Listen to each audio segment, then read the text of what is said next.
Pagkalapag sa San Francisco International Airport, binisita agad ni Pangulong Ferdinand R. Marcos Jr. ang ating mga kababayan doon.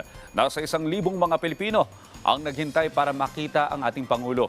Sa talumpati ni Pangulong Marcos, pinuri niya ang mga Pinoy at Filipino-American para sa kanilang tagumpay at malaking ambag sa Pilipinas.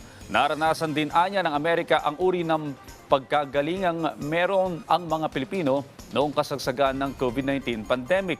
Sa silence naman ng APEC meetings, magsasagawa ng business meeting ang Philippine delegation para sa mga partnership na makikinabang ang dalawang panig.